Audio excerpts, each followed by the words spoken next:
Oh, it's a football Monday here on Birds 365. All Eagles all the time here on the JAKIB Sports Media channel. You got the Mega Mac guys with you for another week. Yes, they decided to bring us back for another week. Glad to be here. Jody McDonald, along with my partner, the man who went back to work this week. Not that he hasn't been working here with me every single morning, but actually going down to the NovaCare complex to cover the Philadelphia Eagles. John McMullen from Sports Illustrated, PhillyVoice.com. J-Mac, how is it like going back to work? It was more exciting than usual, Jody, for obvious reasons. The fact that you've been a shut-in for so long, not you, everybody. Me too, specifically, yes. Yeah, everybody. So, it's like a first day of school kind of vibe. And I got that feeling from Nick Siriani as well. But we knew that. He's an emotional, excitable guy. So it was fun to get down there, get out. It was a nice day. 26 rookies, first-year players, tryout players, not a lot. Obviously, no veterans, as we talked about last week. Got to see Devonte Smith for the first time. Landon Dickerson. By the way, physically, exactly as you imagine. Devonte Smith, the skinniest legs in the world. I got a good story from JAKIB that I'll tell you a little bit later. Landon Dickerson, on the other hand, a monster. Big boy. Yeah, big boy. On the Devonte Smith skinny legs thing, another guy who always jumped out at me is, man, how does he play in this league with these big guys with these skinny legs? It was a guy by the name of Kevin Durant, who's still doing it on the NBA Well, he's level. the original Slim Reaper. Yes. Kevin Durant is the original Slim Reaper in the NBA. That's where the Slim Reaper nickname came from. Understood. He's done okay, that Durant guy. He's actually, the teams that he's been on have done okay despite his slim size. Hopefully Devonte Smith does the exact same for the Eagles. Did you know that Dickerson was actually going to go through drills? You can't really say he practiced. I don't know if you can say any of them actually practiced. It was all running some drills, but I thought there was a good chance he'd just be standing on the sideline. So I take that as a very good omen that he got some individual work in. Yeah, I don't know if it's good or bad. It doesn't surprise me because remember in the background of, I think it was a Mac Jones interview, he's doing those cartwheels. So, he's feeling pretty good. All he's doing out there, he's got a helmet, he's stretching. He's not doing actual football work. We had Dr. Jessica Flynn on a couple of weeks ago, Jody. Look, it's not about how he feels. This is a 6'6", 330-pound guy. You need to let the graft heal, as she explained. That's what it's about. It's not about, he feels fine right now. He can move around. He could live his life as a normal human being if he wasn't a professional athlete. Well, you don't want to push that envelope, and I don't think the Eagles are going to push that envelope. They'll let him out there, they'll let him stretch, and they'll let him feel a part of the team. But they're going to be very, very cautious, and they should be very, very cautious because they should have learned their lesson with Brandon Brooks. Big guys like that. Brandon came back so quickly from his first Achilles tear.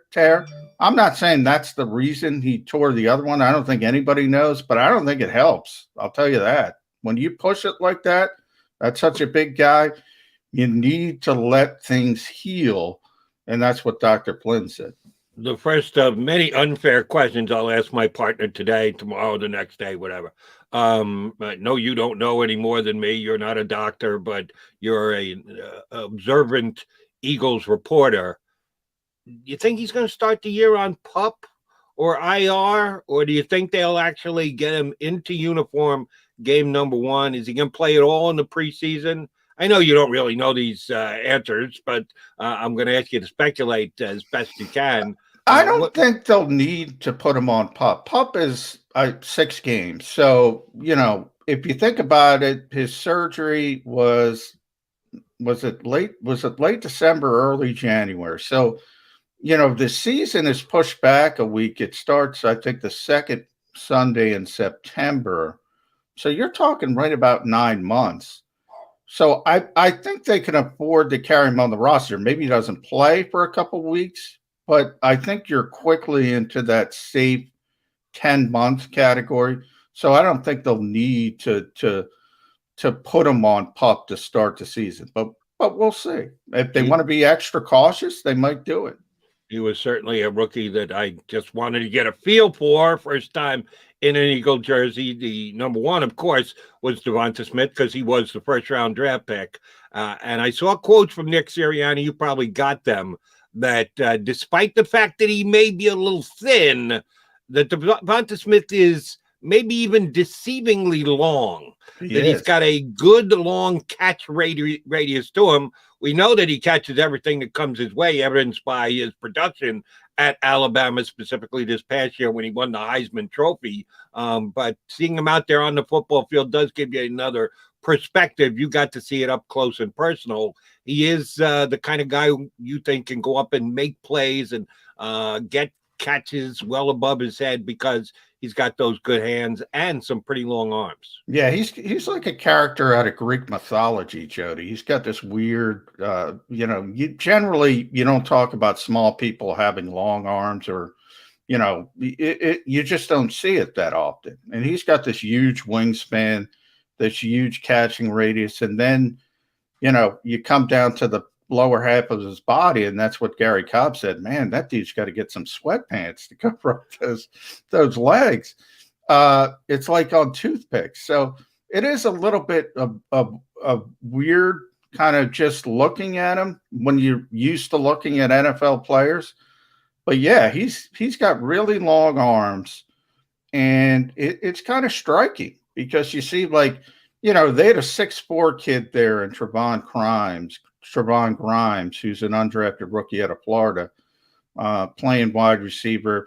They also had a kid from Texas A&M, Jamon Osborne, who's 6'2", and he looks every bit as long as those guys when he's catching the football. Obviously, he's not, but it's because of those long arms. So it's an interesting dichotomy. And he's so quick out of his breaks. That's the thing that jumps out at you. And he's not going 100%. Maybe he's going 50%. And he just explodes out of breaks. So that's the exciting part. And you did get a little bit of a taste of it. You didn't get enough of it. I know you guys had limited time with the team. And yes, it was only drills. There wasn't really chance to analyze a whole heck of a lot. But this was the first practice ever in the Nick Siriani era. And we talk all the time, a word that I think has become slightly overused, the culture of a football team. It's a new culture because it has to be, because it's a new head coach, new coaching staff and the like. Anything that kind of caught your attention that may have grabbed your eye that, well, this is different than Eagles used to do, and this isn't the way they used to do it, and this is going to be new, something about the way they went about their business that may have signaled something to you that the culture has to change with this football team? I don't know about culture, but they spent a lot more time at the beginning of practice stretching. They've had a lot of issues with soft tissue injuries. Now, I've been honest about that. I think it has more to do with an old aging roster than necessarily something they were doing wrong. But they did actively spend a lot of time getting these players ready. Could have been just because this is the first practice. They haven't been doing a lot. That could have been it too. So we'll have to keep an eye on that moving forward. But I did find that part interesting. Remember, Ted Rath is, he was here last year with Doug Peterson. He's here this year with Nick Siriani. He's in charge of that stuff.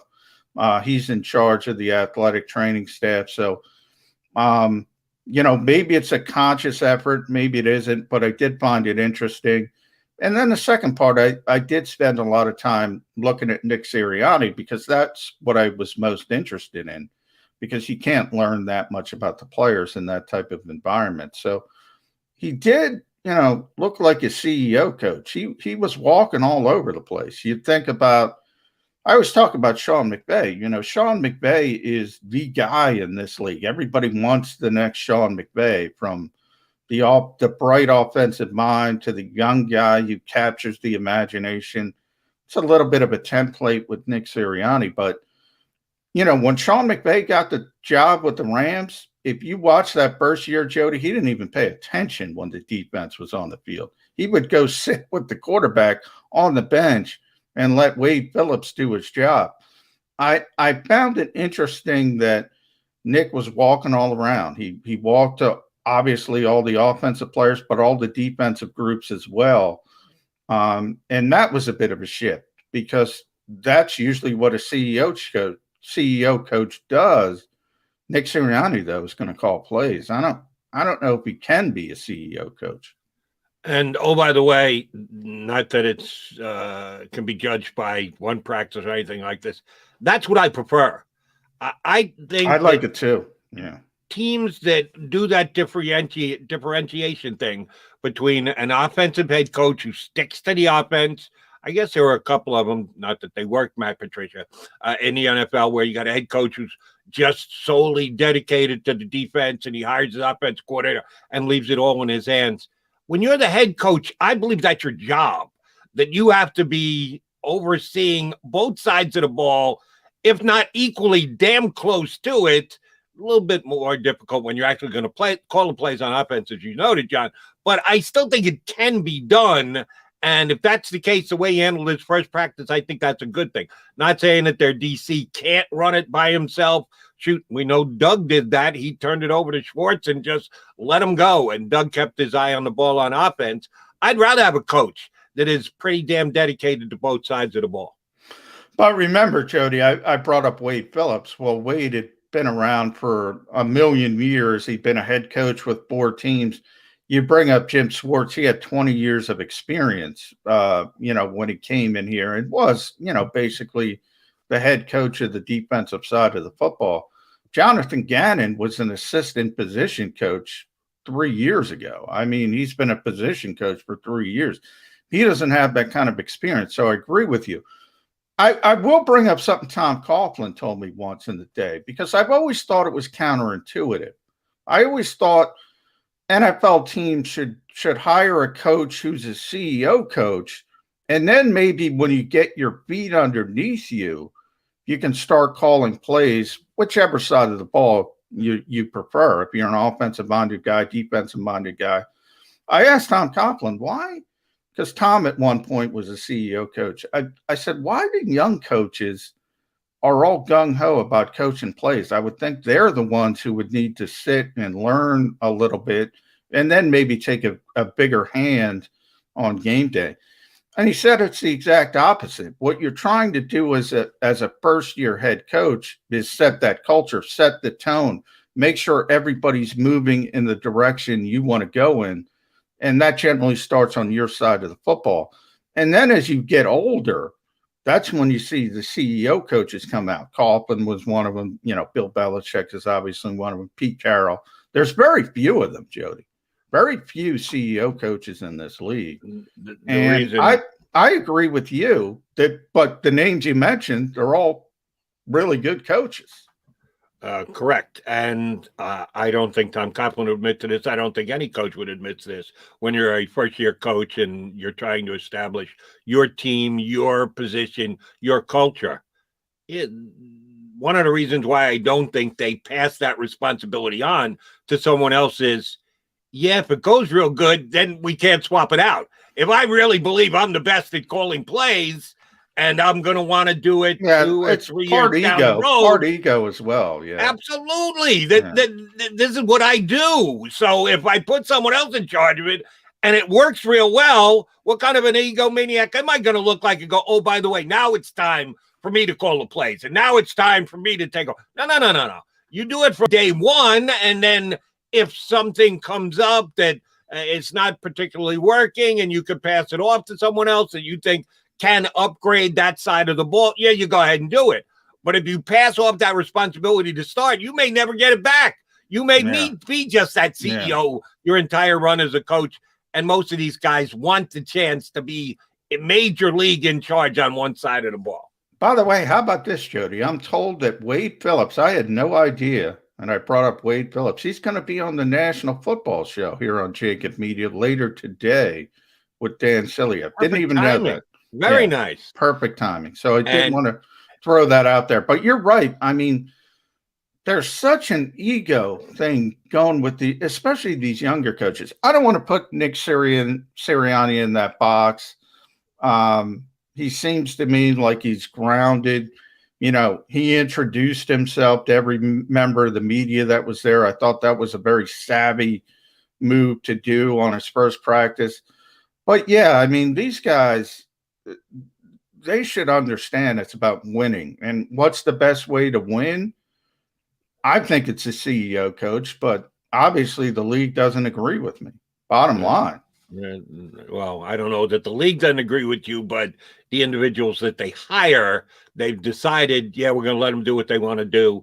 And most of them want at least control. Yeah, but they would hire other people if they didn't agree. That was the way to go. That's true. But how many people are you hiring as a CEO coach to start that ahead of time that's the role that they want to play? No, you're hiring them because their expertise on one side of the football or the other, and they're going to bring that to their new team, specifically when they get the big whistle and they're in charge. Their first move of delegation is going to be, I take over the offense or I take over the defense. And and the irony of that, and you're right, by the way, but they all say the same thing. They say, if you're hiring a scheme, you're doing it wrong.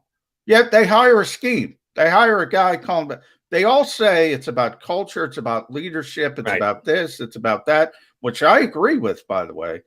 And then they go with the scheme guys. Oh, this guy's a great offensive mind. This guy's, and then after they hire the scheme guy, they'll say, if you're hiring a scheme, you're doing it wrong.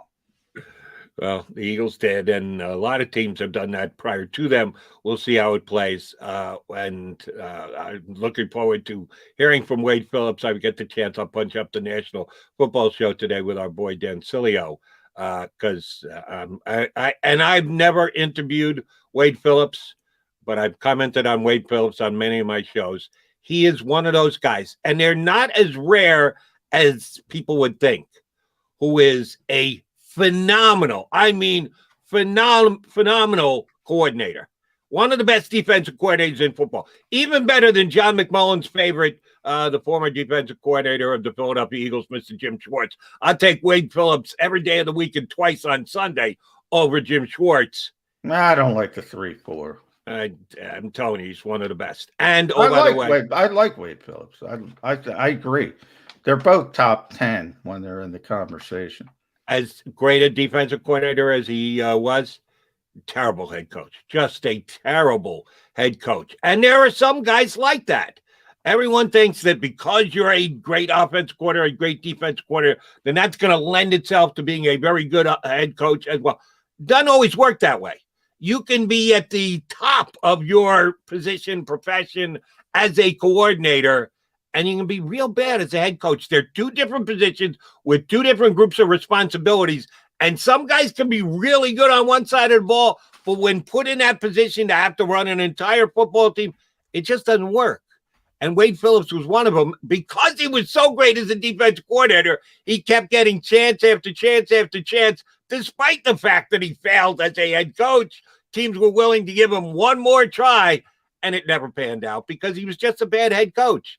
And there's been a handful of those types in the league over the last few years, but maybe no one as stark as Wade Phillips. That's a good spot coming up on the National Football Show today. We've got what we believe is a good spot coming up with us.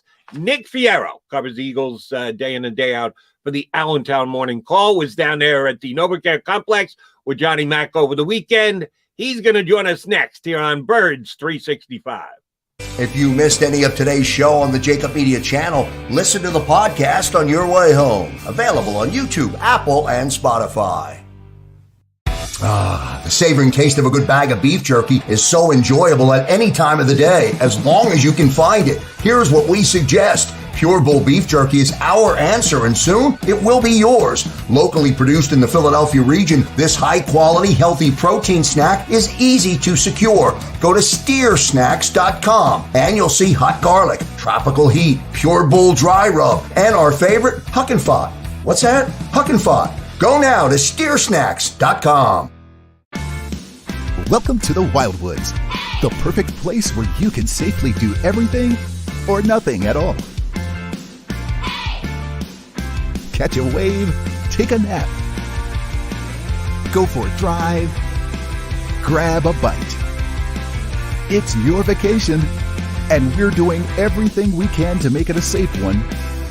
The Wildwoods. Your vacation, your way.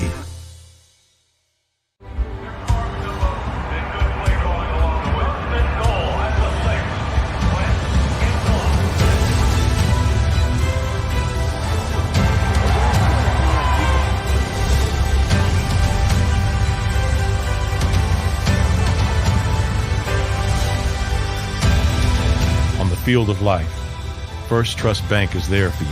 Champions on three. 1, 2, 3. Because Philadelphia dreams deserve a Philadelphia bank. The International Brotherhood of Electrical Workers, Local Union 98, is a proud sponsor of The Labor Show with J. Doc and Krause every Saturday night from 6 till 8 p.m. IBEW Local 98's highly trained and superbly skilled electricians are the best in the business, setting the highest safety standards in the electrical industry. So when you're planning your next industrial, commercial, or residential project, choose an IBEW Local 98 union contractor. Learn more at ibew98.org. In the Wildwoods, our free beaches are spacious and welcoming with plenty of room to spread out.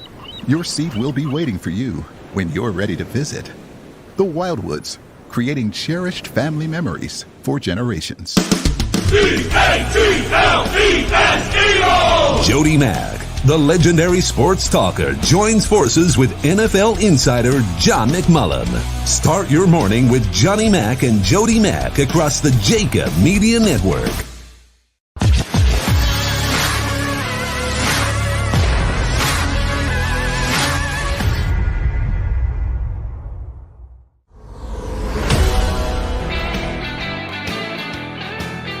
Monday morning get together here on Birds 365 with the Mac and Mac guys, John McMullen, Jody McDonald, hanging with you after a weekend of football. All right, games weren't played, but practices were had, or at least drills were run down at the NovaCare Complex with the Eagles rookie mini camp ongoing.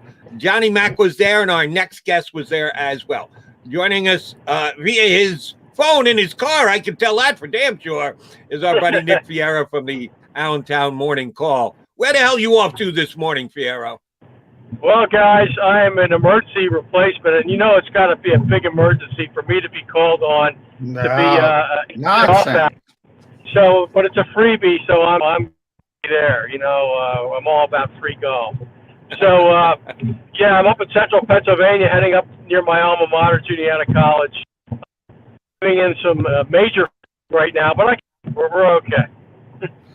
I thought we were going to get just audio, Nick Fierro, so I'm excited we're getting video, Nick Fierro. I should have known it was about golf. Anybody who knows Nick should have known it's about golf. But, hey, also Nick is a great bowler. We got to tell that story as well, Nick Fierro. But I do want to get into the... Back in the day.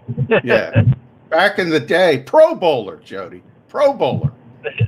Not Yeah, an NFL my pro bowler. My only experience is locker room, and even then, that's it. All right, let's get into the Eagles, Nick. What were you expecting to see, and what were you looking for on Friday? Obviously, we're only in there for 20, 25 minutes, but I'm interested to see when you walked in, what were you looking for? What'd you expect? What'd you see? What stood out to you?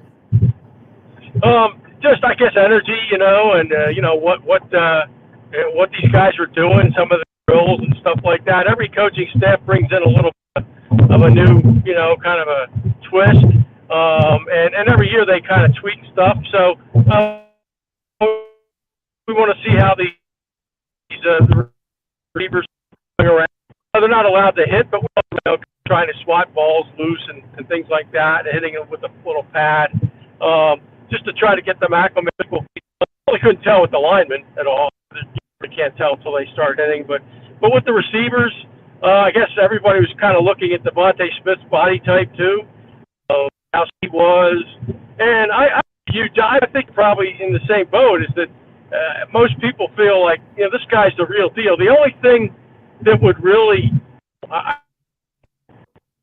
you know, derail would be snapped in half or something at this level, but he's got everything else. I think he's got, intangibles. He can get open. He can traffic. He could take a hit too. He took a lot of hits, got right back up, and so. But at this level, it might be a little different deal. And man, just see the way it just in the drills, to see them after they stretched out. What kind of a player he is, what kind of an athlete he is. These other guys too, but I think it's a shame. I was kind of disappointed with the access, and I'm sure you were too. I thought we'd get to see the whole. Don't know if the Eagles are, in comparison to any other teams in the National Football League, giving media less access, but you guys do as much as you can and give us the best read that you can for the limited time that you have. Nick, let me throw a theory by you. Because Devonte Smith is the guy that we're talking about most and everybody's looking at. They trade up in the first round to get him, so of course he's going to garner a phenomenal amount of attention. Oh, by the way, he won the Heisman Trophy, so he should get all that attention. The effect that it's going to have on the other guys in the wide receiver room. Eagles have a couple wide receivers coming back who are non-rookies, second year, third year, fourth year, fifth year guys who over the last couple of years were in line behind the likes of Deshaun Jackson and Alshon Jeffries, established NFL wide receivers who they had to fall in and take their place behind. There's a good chance that Devonte Smith is going to be the best wide receiver on Eagles this year, and he's a rookie. Will that motivate the other guys, the Ragers, the Whitesides, the other guys in the Eagles wide receiver room to say, damn, this guy's younger than I am, and he's a better player. I better pick up my game. I better work hard. I better get more done. Otherwise, I'm not going to be around this league very long. I think this is probably a pretty optimistic glass half full way to look at it. But could it play that way for the rest of the wide receiver room? Yeah, it could very well be. But, I'm of the opinion young Eagles, Ray, the guys that they drafted last year, Quez Watkins, and the other guys, too, Greg Ward, we need extra motivation. I just think we need a little bit more seasoning. Well, the young guys do, the rookies from last year do. And in Rieger's case, I think he was a couple of injuries last year. And you know how I feel about him. I think the last time I was on the show I was talking about him. I really feel he's going to be a really good receiver. He's going to work out just fine. And Devonte Smith is going to make the best pressure on these guys because they're going to have a legit number one here now. And, there won't be as much pressure on to be a guy. Could come in and make that big play occasionally. And they have possession receivers, pretty good possession receivers. I think it makes having a guy like Devonte Smith, who I think will be able to step in. Like I said, if he doesn't get snapped in half, we'll be able to be number one right away and be a real receiver. To be in the league, and still is to an extent, that it takes receivers at least a year to adjust, but not so much. We saw that happen with Jeff, guy the Eagles could have had, but I still think that Rieger's going to work out just fine. He needed that year, and he had to come. But assuming Smith, he's going to be a really good receiver who has a chance to catch, 70, 80 balls in his first season, especially with this team. He's going to be playing catch-up ball a lot of the time. Hey, Nick, we're having some audio issues with you, but I do want to get one more in about Nick Siriani, because obviously that was the big imprint, his first practice as the head coach of the Philadelphia Eagles. To me, I've looked at him, whether it's fair or not, you just talked about the receivers. A lot of people criticize the old staff for developing players. Nick Sirianni's here to develop players like those young receivers. What were your first impressions? I saw him walking all over the field, even to the defensive side. He welcomed us. He introduced himself to all the media members there. On the other hand, after the practice during the press conference, I don't think he handled the Jalen Hurts questions that well. Your overreaching impressions of Nick Sirianni. First of all, he tried to make a good impression on the fact that he came over and introduced himself to us. When I talked to him, he was very impressed with my first name, so that was good. I totally understand, his answers with Jalen Hurts. I mean, he's under orders from the commandant. Yeah. Jalen Hurts. He's going to be his first-year coach. He's not going to come out and say, Hurts is my starter for the next 100 years. Like Chip Kelly did. I totally understand it. The Eagles are on Deshaun Watson. They've been rumored to be trading for Russell Wilson, for God's sake. 34 years old. Aaron Rodgers. Why are they doing this? I understand Deshaun Watson, maybe. But these other guys, I don't know. But that's the Eagles. And so they're not going to commit. And so their head coach is under orders, I think. Maybe he could have done it a little bit differently. It's, in the situation that he's in right now, there wasn't really much else he could do. But I think he's trying to. I think it's. So I mean, I've been hearing you. We still good? Yeah. Yeah. So okay. I thought what's really striking to us. Every year, Doug Peterson hired. There's been a new wide receivers coach. For one reason or another, it hasn't worked out. And obviously, in the case of, they promoted him to offensive coordinator, but for a reason, they've had different receivers coaches every year. This year, with the new head coach, they keep the same with wide receivers coach. But of course, Sirianni comes in, and he's got that as a receivers coach, and I think that's going to help. I think he'll help, especially a guy like Jalen Reagor, because his biggest problem was. I think that between with all they have there, Sirianni, they're going to. I think we're losing our buddy Nick Fierro. We'll let him get to his golf game, connection on whatever highway he was on. Not good. Nicky, thank you much for hopping on with us.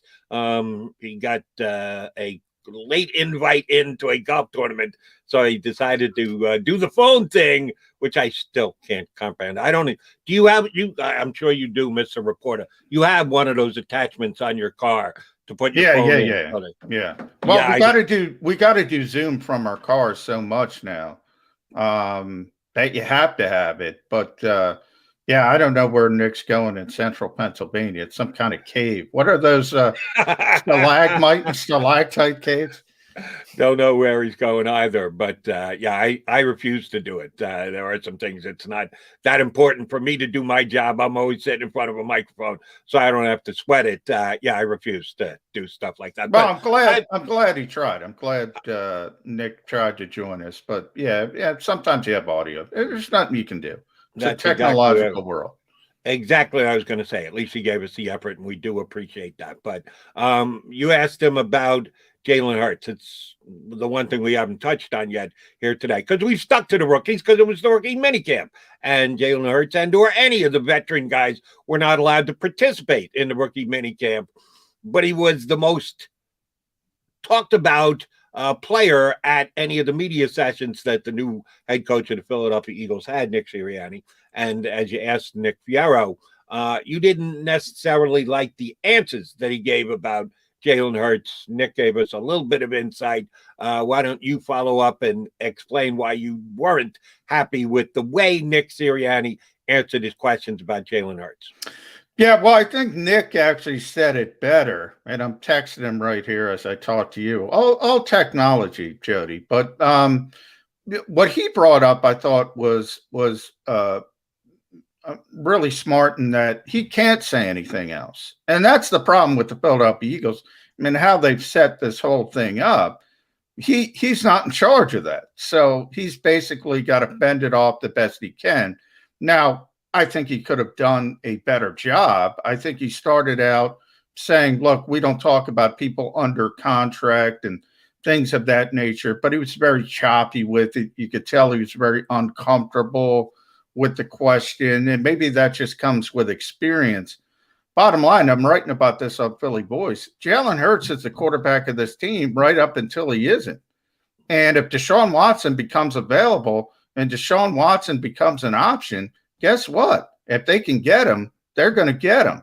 And it's going to be, I know, and I put that in my column, Jody. I know I've told you a couple stories I always tell, my Adrian Peterson story, my FU Chester Taylor story. Guess what? If you can get Deshaun Watson, that's an FU Jalen Hurts moment. I'm sorry, people. That's what it is. And that's where the Eagles are. But it remains unlikely, very unlikely it's going to happen this year. Next year, we can revisit where he is in his personal life, and maybe it becomes more of an option. But he's an FU player. That's what he is. You change your plans. Here's what I think is almost humorous, where we sit with the Philadelphia Eagles in the quarterback position as of today. Nick Sirianni wants to continue to say there's competition for every position, including quarterback, as if Joe Flacco can win the job over Jalen Hurts this year. I think that's nuts. It's Jalen Hurts' job. They had the chance to draft a quarterback in the first round this year. They chose not to. They didn't take one in the second, the third, the fourth, the fifth, the sixth, or the seventh round either. So there's a reason for that, and his name is Jalen Hurts. They are basically married to Jalen Hurts for the 2021 season. Yet they want to continually tell us about the fact that, oh, no, there's a competition this year. I disagree. There is a competition, but it's for 2022. And the participants are Jalen Hurts on one side and every other quarterback on the face of the planet on the other side. That someone's going to be the quarterback of the Philadelphia Eagles in 2022. We don't know who it is. Jalen Hurts has got a shot, but so does everybody else. There is truly a competition ongoing. Nick Sirianni is going to try and sell us that it's this year. No, it's not. It's for next year, and the year after that, and the year after that, and the year after that. You threw Deshaun Watson. Well, it might even not, because if Deshaun Watson, we talked about some of the wrangling going on. Diana Rossini kind of started this because she's the latest one who came out and said, look, the Eagles are going to make a major move before September. That's what she was talking about. It's all, hinging on what Rusty Harden can get done on the legal front when it comes to Deshaun Watson. But you put that aside. You put Deshaun Watson aside. I agree with you. The competition part, I don't have that big of a problem with, because I know what it is. It's coach speak. Look, he talks about competition. It's a second-year player who started 4 games. That's all it's about. He's not going to hand him anything on a platter. We all know Fletcher Cox is the starting defensive tackle of the Philadelphia Eagles. He's also made multiple Pro Bowls. He's a potential future Hall of Famer. We all know Jason Kelsey is entrenched, and Lane Johnson, if healthy, is entrenched. These guys are proven players. So I don't have any problem on May 15th, whatever it was, of him saying, I'm not going to hand this guy. I'm not going to put a decree out there and say, this guy's the starting quarterback. On the other hand, you're right, Jody. He is the starting quarterback. We all know it, but I don't have a problem with the coach speak. That's what he believes in. That's one of his 4 tenets of his philosophy, blah, blah, blah. I do think it was interesting that he kind of brought it up with himself.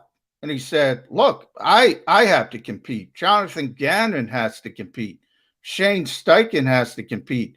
Because if we don't do our job well, there's a lot of people that want to do our jobs. He basically foreshadowed his shelf life. We brought up Wade Phillips. His father, Bum Phillips, is famous. There's 2 kinds of coaches, Jody. Them that's hired and them that's fired. That's what Bum Phillips said. Everybody's getting fired, maybe except Bill Belichick. Everybody's getting fired. Nick Sirianni's getting fired. The goal is to make your shelf life, the in-between time, successful, whether it's championship appearances like Andy Reid, a Super Bowl like Doug Peterson. That's what we don't know. We know Jeffrey Lurie is going to fire him at some point. We know that. So everybody is competing. If Jalen Hurts is competing against himself, against expectation, but you're right. He's not competing against Joe Flacco or Jamie Newman. I think he's competing against the future. A little surprised that you're buying into this Diana Rossini or anyone else. No, I'm not buying into it. Okay, I'm saying it's out there. You're reporting on the reporting thereof. Fair enough. I think it's highly, and you want me to break it down a percentage? Less than 2% that Deshaun Watson is traded at some point during this year. I just don't think it's happening. I think the legal issues that he's got down in Houston are going to drag their feet. At some point, the NFL is going to act. I think there's a good chance he's going to end up on the commissioner's exempt list. And then the Texans will be okay with that because they'll get to save all of Deshaun Watson's salary. So I don't think they're necessarily ready to turn around, trade him, take a huge cap hit because they're trading him when they have another option. Not good for the outcome of games in 2021 if you're the Texans, which, by the way, I think there's a really good chance they could be the worst team in the National Football League. They could be a team that the Eagles are going to have to deal with if they want to move up to get their quarterback of choice in next year's NFL draft. I think the Texans might win the least games in the National Football League this year, and I think they're okay with it. I think they know they're in complete rebuild mode, that they're going to have to move on from Watson, but they want to dictate the timing of when Deshaun Watson becomes their ex-quarterback. I don't think it's happening before this year starts. I don't think it's going to happen during the year. I don't think it's going to happen until after the year is over and done with, no matter what any NFL reporter says. My read on this situation, and I got to admit, it's a fluid situation. The lawsuits could change. The investigation by the NFL might turn out differently if that's the case. But as we sit here today, I don't see Deshaun Watson playing football in the NFL this year for any team, Texans, Eagles, anyone else included. I just don't think he's going to play. Now, well, I've agreed with you, but we brought up last week on the show, and I brought up specifically, and this is where this is all stemming from. Rusty Hardin spoke pretty confidently last week. Tony Busby, who was the lawyer for all the people lobbing accusations at Deshaun Watson, was upset about how Lisa Friel of the NFL was handling this investigation. At least that's what he said publicly. So, yeah, I mean, nobody knows if you mentioned the Houston Texans, though, Jody, it's not in their control. I mean, if the NFL moves along and comes to a conclusion and says, okay, it's a 6-game suspension, guess what? You don't have the ability to keep them on the commissioner's exempt list for the entire season. So in a lot of ways, it's out of their hand. Everybody in this league knows the Texans have come to the conclusion they have to move them. And that's why people keep talking about it. And it's not just Diana. It's Peter King. It's Jason LaConfora. Locally, it's Jeff McLean. Locally, it's me, to be perfectly honest. It ain't just one person. It won't die because the Eagles are, one thing I can tell you, the Eagles are interested in Deshaun Watson as a football player.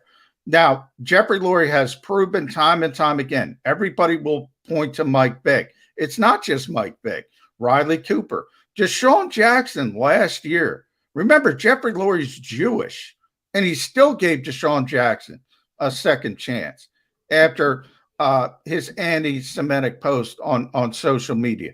This guy has proven time and time again, he might not be Jerry Jones, but he's going to give players second chances.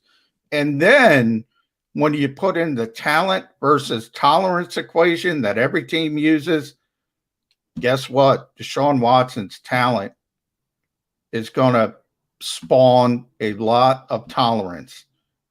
And the Eagles, if they have an opportunity to get Deshaun Watson, whether it's in September, before September, as Diana said, or next year, they're going to try to get him.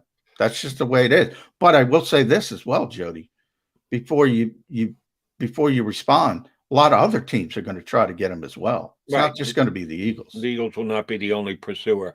And I don't question any reporting that says the Eagles have interest in him and or will, when he becomes more available, be ready to jump with offers and to get into the bidding for his services. I agree with that. I understand all of that.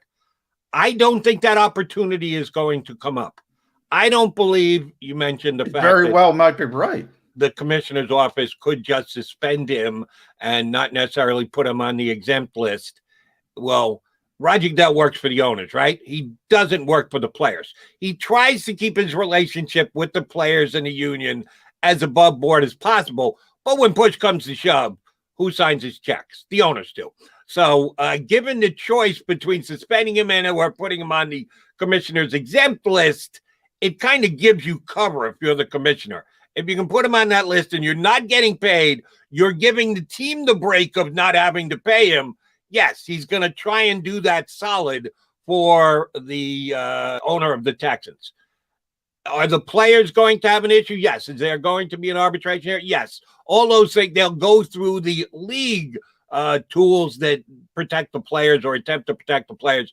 And we know who's the judge and jury of that, too. That's the commissioner. So I'm telling you right now, I think the guy is not going to play football this year. I don't think he's going to play for the Texans. I don't think they're going to play for anybody else. They pushed back the trade deadline in the NFL. They used to ridiculously have it like 4 weeks into the season, and then they shut it down. It's now more along the lines of the midpoint of the season. You might be able to tell me off the top of your head exactly when it is. I don't think it's happening. I don't think Deshaun Watson is going to be dealt. I think this thing is going to drag itself out. The point you made about Jeff Lurie and willing to overlook issues in players' characters, and you started to show that a little bit more over these last several years, I think it's spot on and right, and that's why I think the Eagles will be involved in any conversation that's had.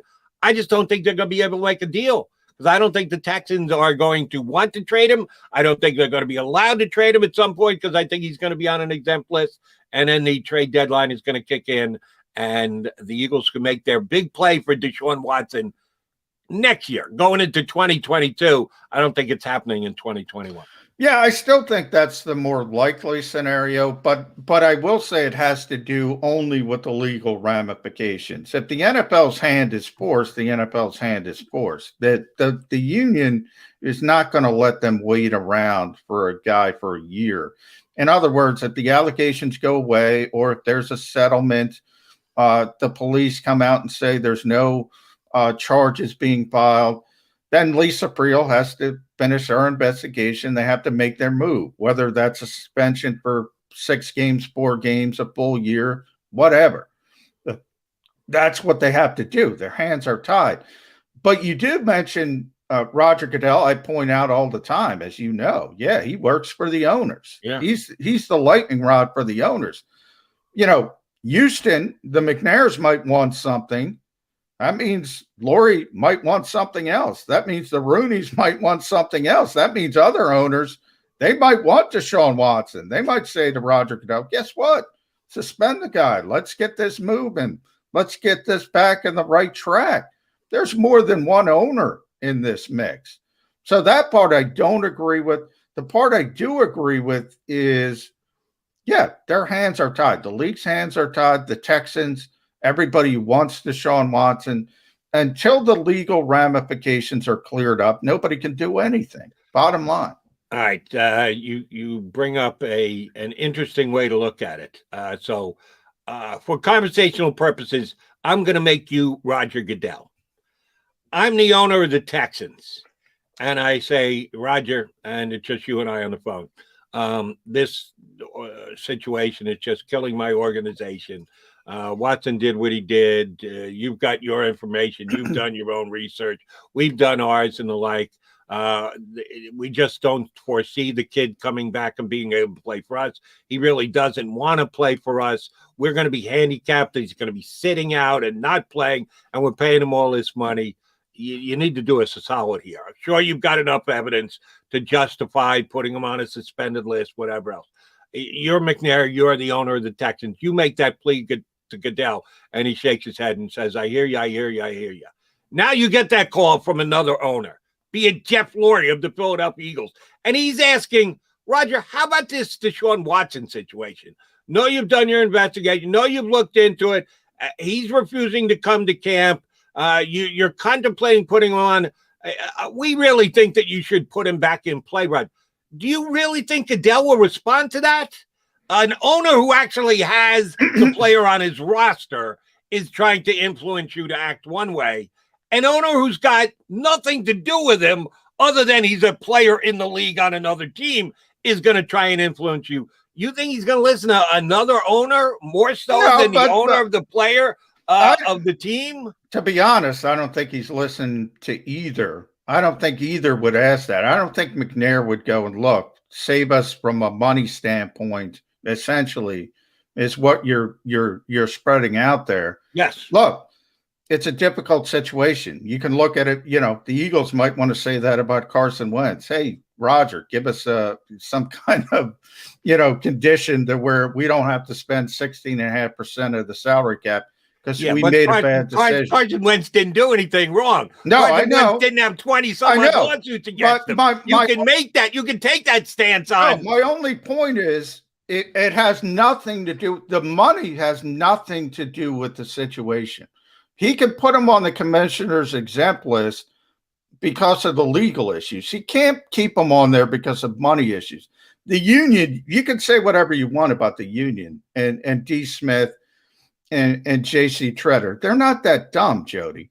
If they see a guy is just being put in mothballs and not being able to earn his living because, Robert McNair called Roger Goodell, I mean, that's the scandal of all scandals. Roger is smart enough to avoid that. McNair's smart enough to avoid that. It comes down to the situation. And I say this, the other end of the spectrum, where when you have fans, when something like this happens and they say, and I'm sure you've heard this, Jody, you should ban this guy from the sport. Well, you can't do that. You can't do that because there's a collective bargaining agreement. There's courts. If you try to ban somebody from the sport and they take you to court, and you've seen these things have gone all the way to the Supreme Court in this country. They are very, very unlikely to accept you preventing someone from earning a living. They've shown that time and time again. Doesn't matter, conservative, liberal justices. They've shown that time and time again. One of the reasons the union always loses in court, ultimately, even if it goes to the Supreme Court, is because they are loath to turn over collectively bargaining agreements. And people don't realize this. Sports people don't realize this because that has repercussions that go far beyond professional football. That means everything's open. Any CBA in any industry can be overturned on a whim. Right. They will not do that. They will not do that. So the union and the commissioner are very savvy on these employment issues. There's no way they can just put a guy in mothballs if the legal issues are cleared up. Everybody's hands are tied from that perspective. Everybody's.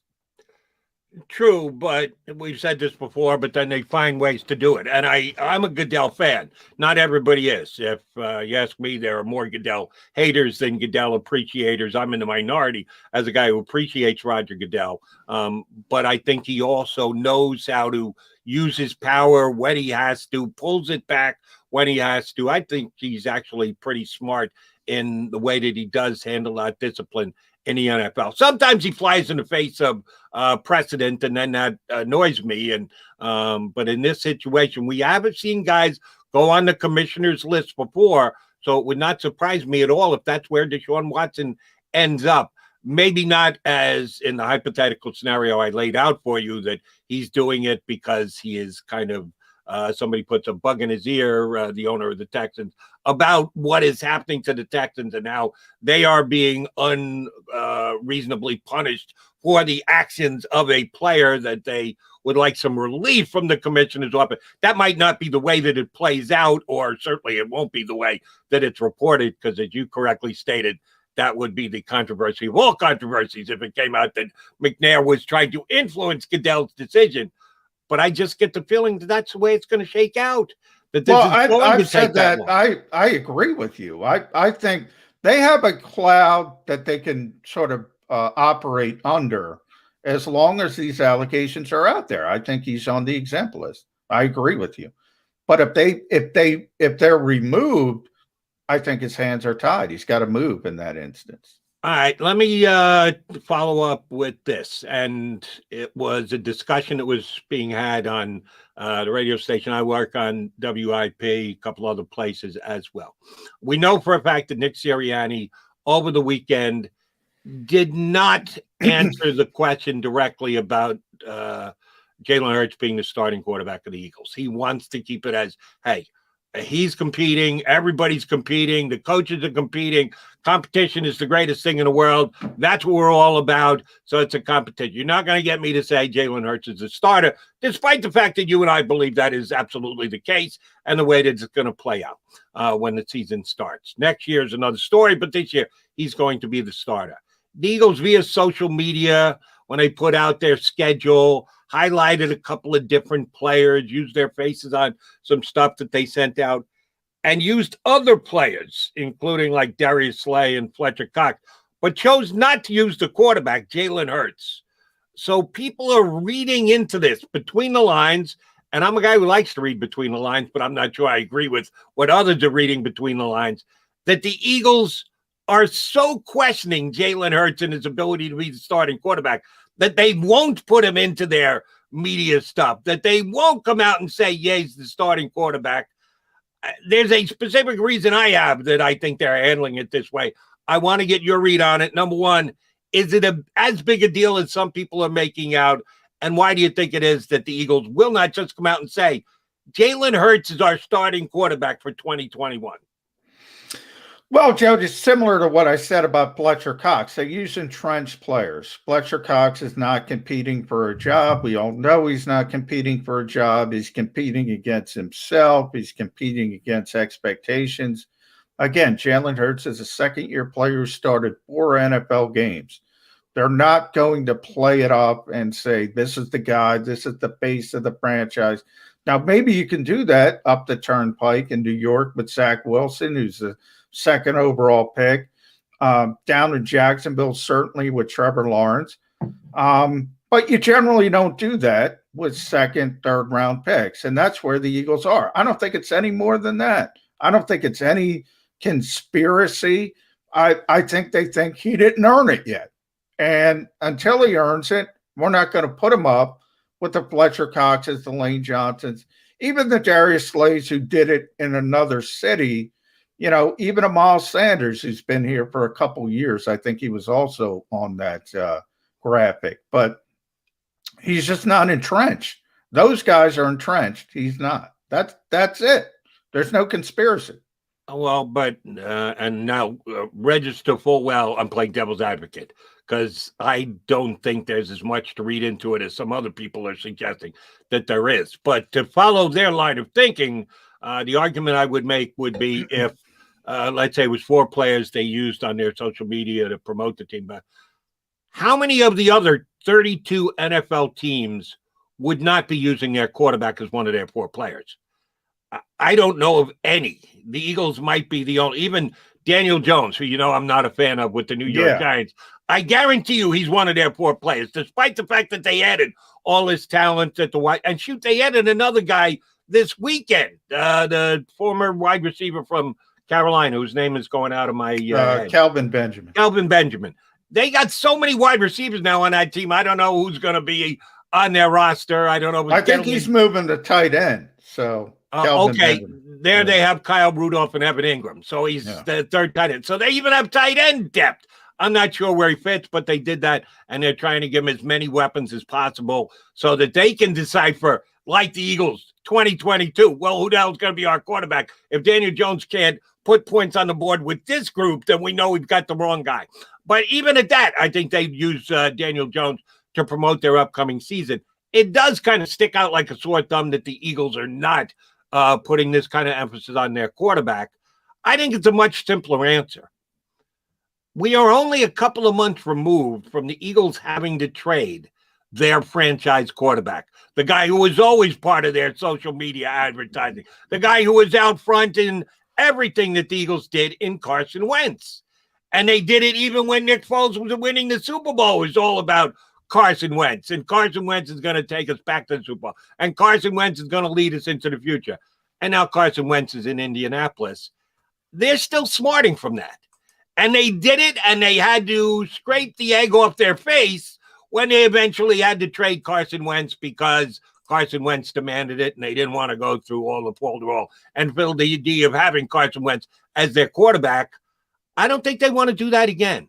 They don't want to name Jalen Hurts. They don't want to put Jalen Hurts on a quasi-pedestal as the starting quarterback of the Eagles, only to know that in 2022, someone else could be the starting quarterback of the Philadelphia Eagles. I think that's where Nick Siriani is getting his marching orders, because Nick's new to the job. Nick just got here. Why would he care about what happened in the past? Oh, Howie Roseman cares. Jeff Lurie cares, and those are his bosses. So if they're telling him, Nick, ixnay on the starting quarterback, everything's a competition, Nick's going to get out in front of the media and say, well, there are no starters. Everybody's competing for a job. He's getting his marching orders, and the marching orders are coming from those who are still smarting because of what happened with Carson Wentz. Yeah, I mean, I hear what you're saying, Jody, and they're certainly smarting from Carson Wentz, but I don't even think it goes that far. I'm trying to think. You said another team, so I was trying to think offhand. Denver, maybe, with Drew Lock. I don't think they would do it. I don't know if they did it. New Orleans, maybe, with Taysom Hill or Jameis Winston, wherever they're going to go. I don't think they would do it. But there's very few. Those are the only two I can think of. The rest of the guys, even if you don't like a Daniel Jones, he's entrenched. There's a lot of young quarterbacks, but you know them, like Zach Wilson and Trevor Lawrence and Justin Fields and Mac Jones and everybody else that got drafted. So I think there are a few teams, and the Eagles are one of those few teams. They have a guy who's not high profile as far as draft choices go and isn't proven. So I think it's that simple. I really do. Might very well be. And it is a little different. You're right. There are a couple of teams in the NFL. You give me the two that you thought of. I might even put New England into that mix. I think they'll probably promote Cam. I think there's very little chance that Matt Jones is going to be able to win that job in camp. At some point during the year, could there be a turnover in New England? Yeah, I think so. But I think Cam is absolutely going to be the starter. My guess is Belichick would be smart enough to, in a season where Tom Brady's coming back to New England to play, you got to at least give your quarterback some push as to confidence you're going to be able to get the job done, and it's early in the season. So I think, yes, it's going to be Cam against Tom Brady. So I think the Patriots will push that a little bit. But I want to continue the quarterback conversation. We are your Birds 365 guys, McMullen and McDonald, Mac here with you on the JAKIB Media YouTube channel. Continue the conversation about the Birds and the quarterback position right here on Birds 365.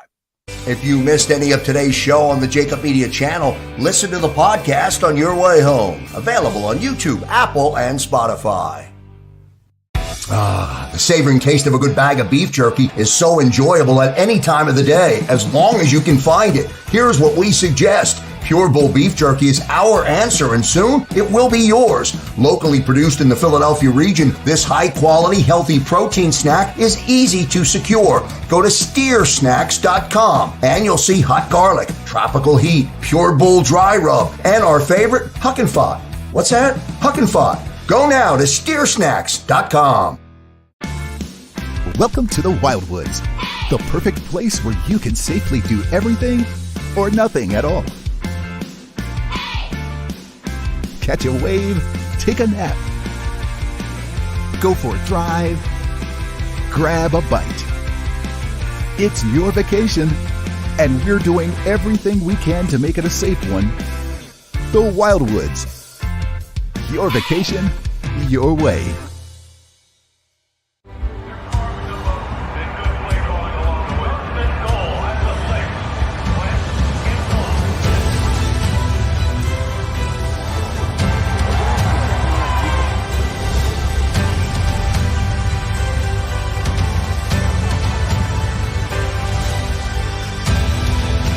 Field of life, First Trust Bank is there for you.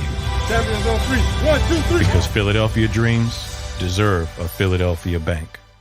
The International Brotherhood of Electrical Workers, Local Union 98, is a proud sponsor of The Labor Show with J. and Krause every Saturday night from 6 till 8 p.m. IBEW Local 98's highly trained and superbly skilled electricians are the best in the business, setting the highest safety standards in the electrical industry. So when you're planning your next industrial, commercial, or residential project, choose an IBEW Local 98 union contractor. Learn more at ibew98.org. In the Wildwoods, our free beaches are spacious and welcoming with plenty of room to spread out. Your seat will be waiting for you when you're ready to visit. The Wildwoods, creating cherished family memories for generations. Jody Mack, the legendary sports talker, joins forces with NFL insider John McMullen. Start your morning with Johnny Mack and Jody Mack across the JAKIB Media Network.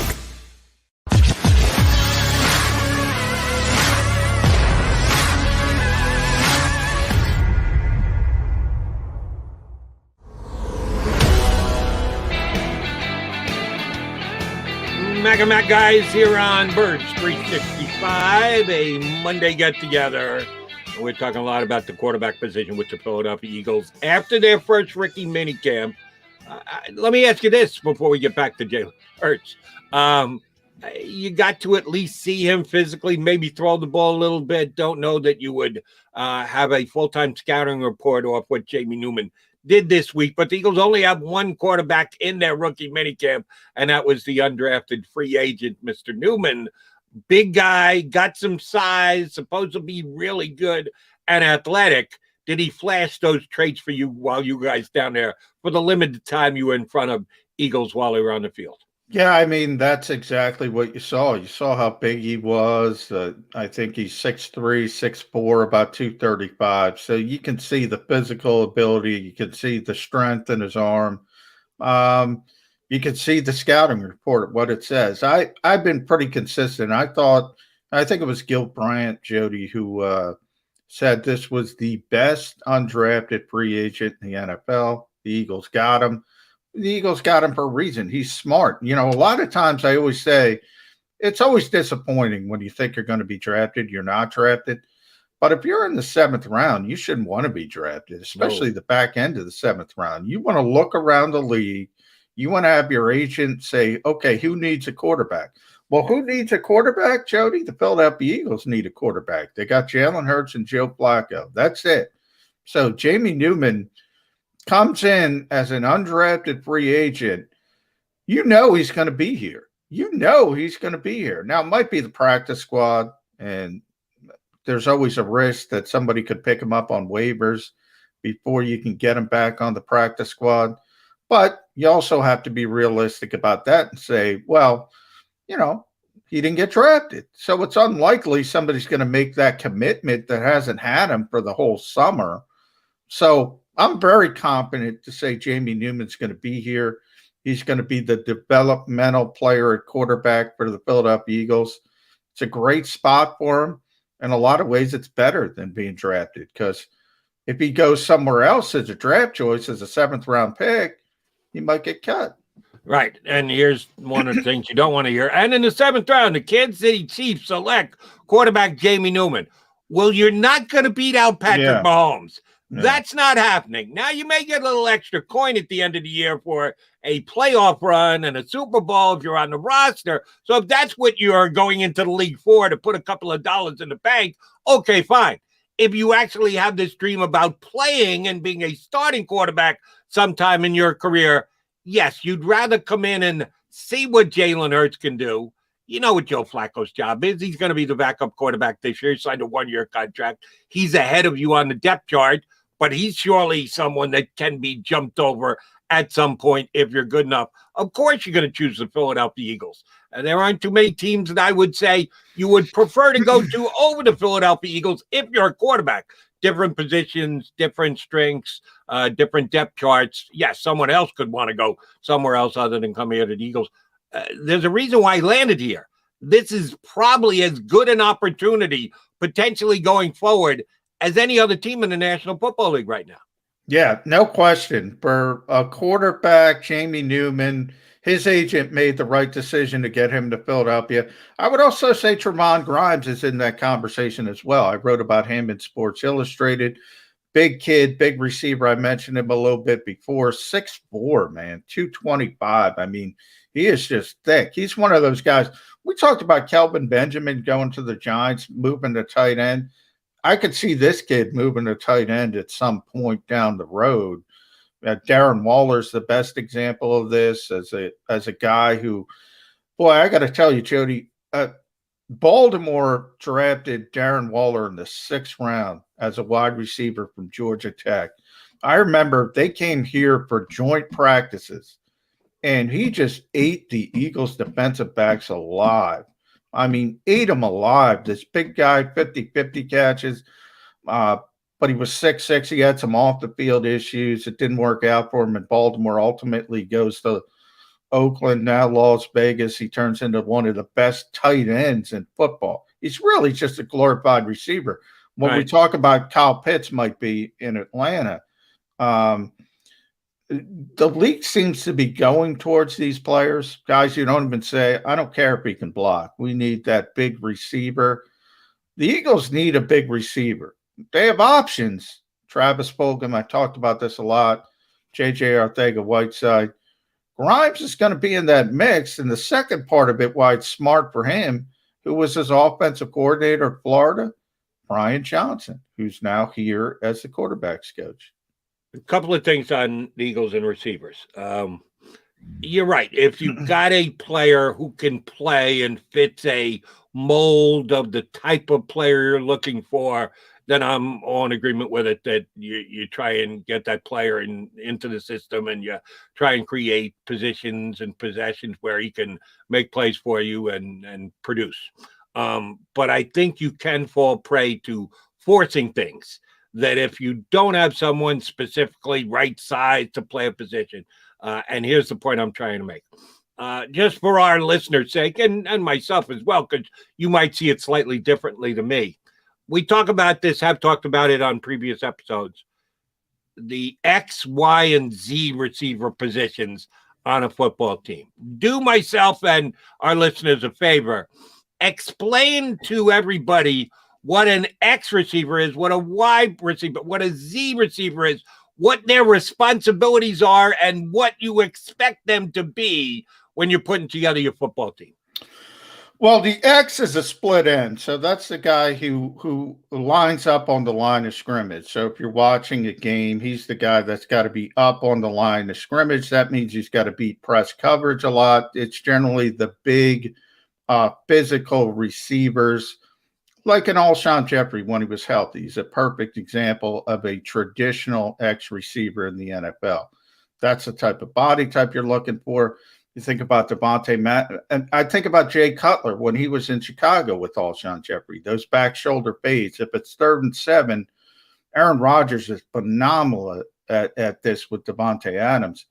If it's 3rd and 7, man, you throw that back shoulder perfectly. There's nothing any cornerback in the NFL can do if you have a big receiver with a big catching radius like those guys. That's what you're looking for generally at the X position.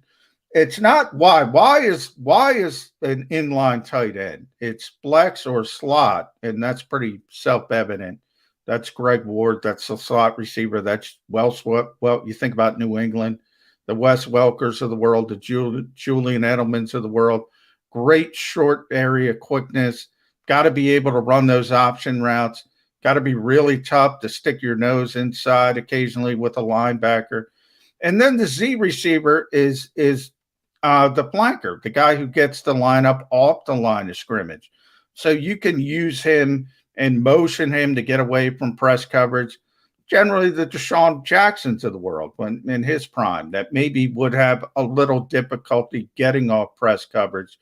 You can motion them. You can do a little bit more to help them in that aspect of the game.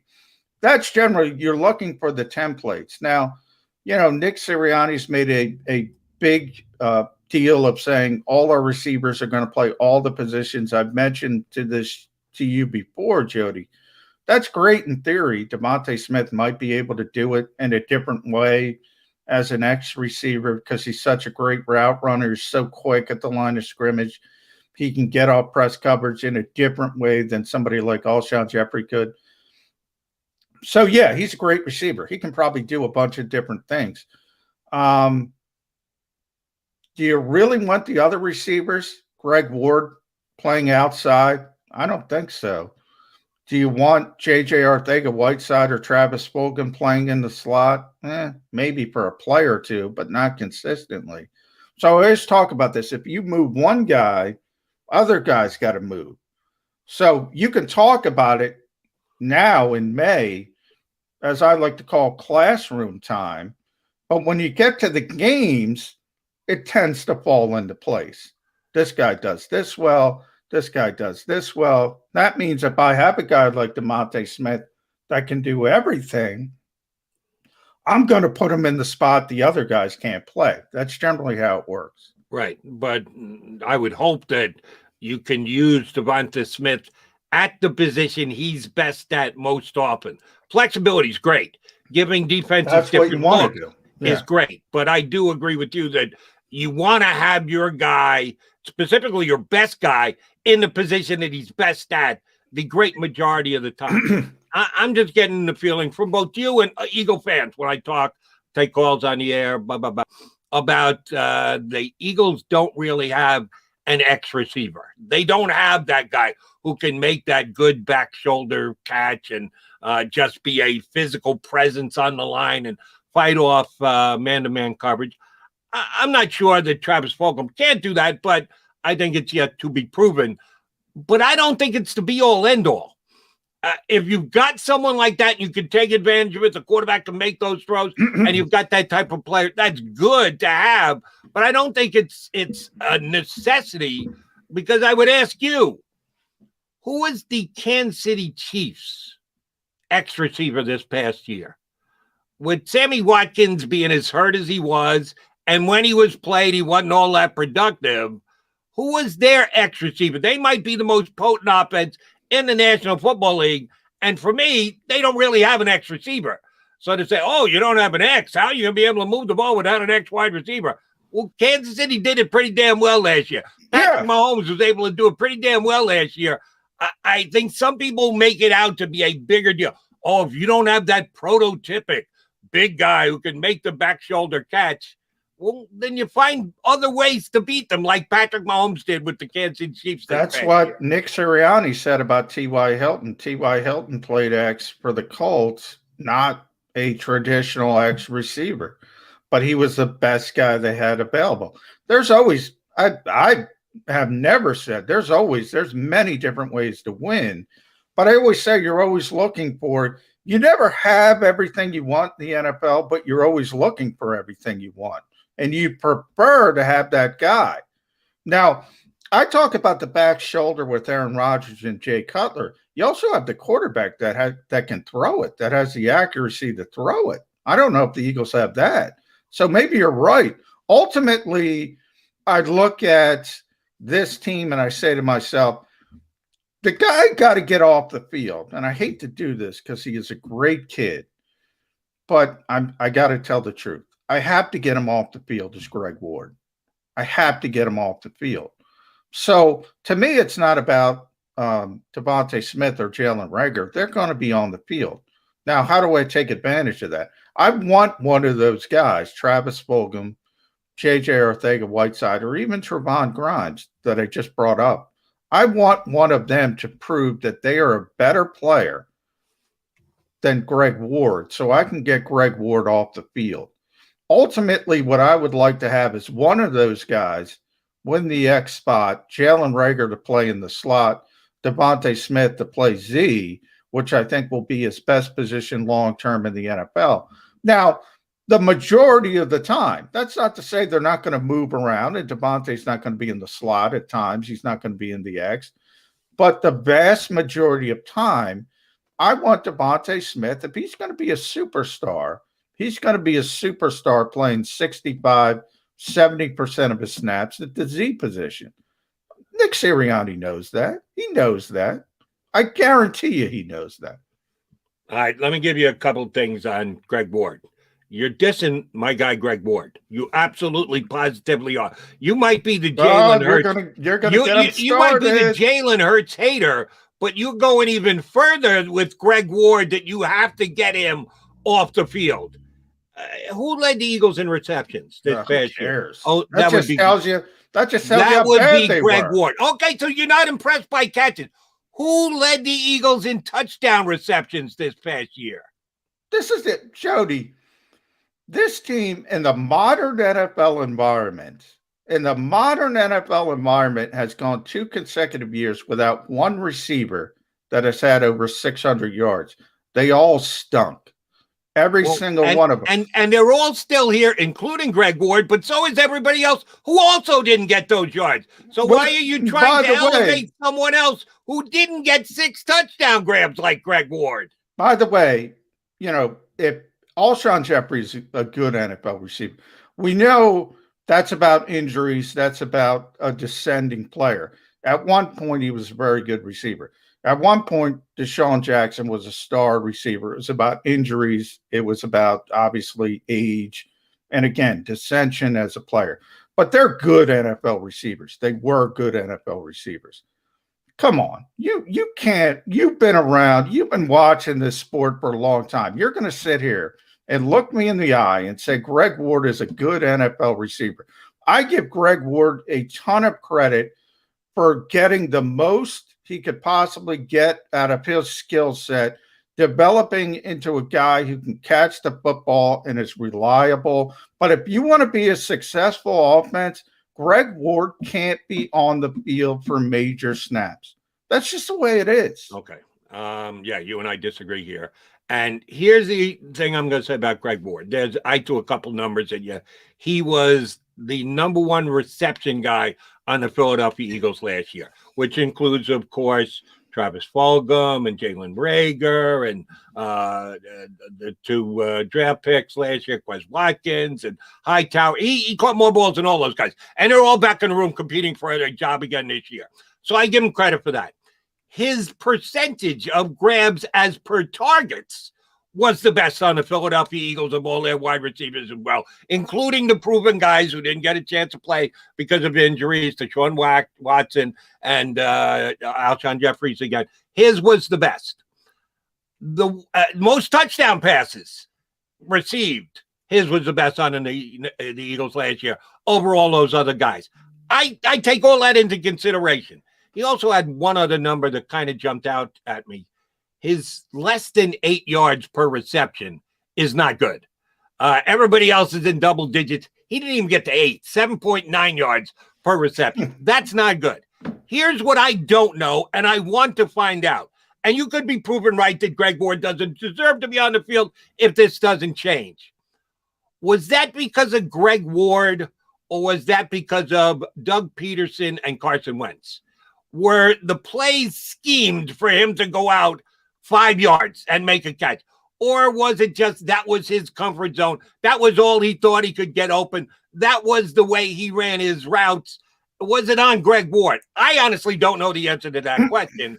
And the only way I think you can find that out is to give him a shot in a new system.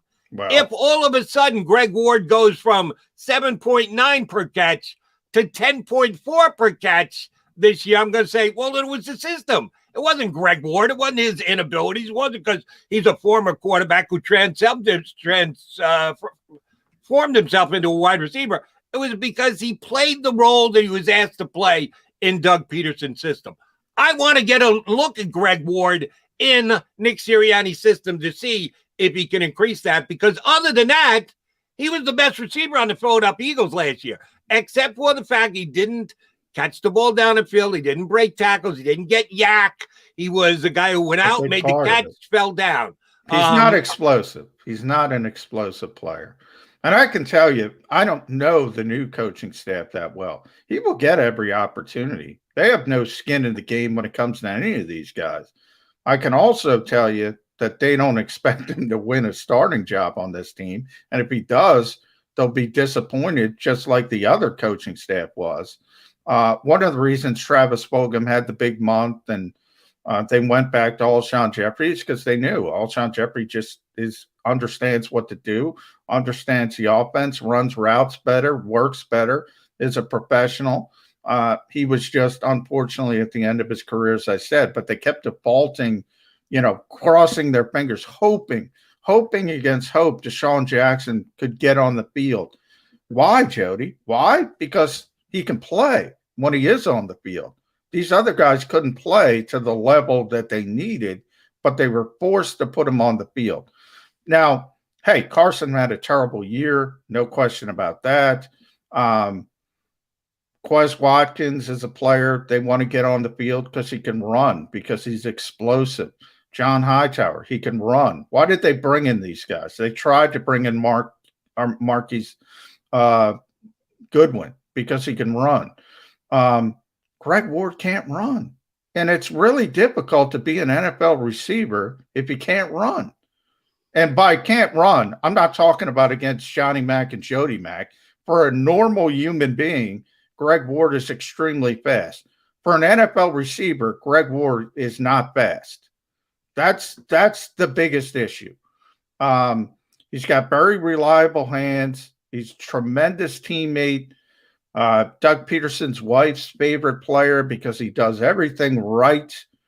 Look, he's a great kid. He's just, you're not a good football team if he's out there for an extended period of time. I don't know how else to put it. And that's why the Eagles are constantly looking to improve. I'm going to be careful with this one because I don't want to get canceled.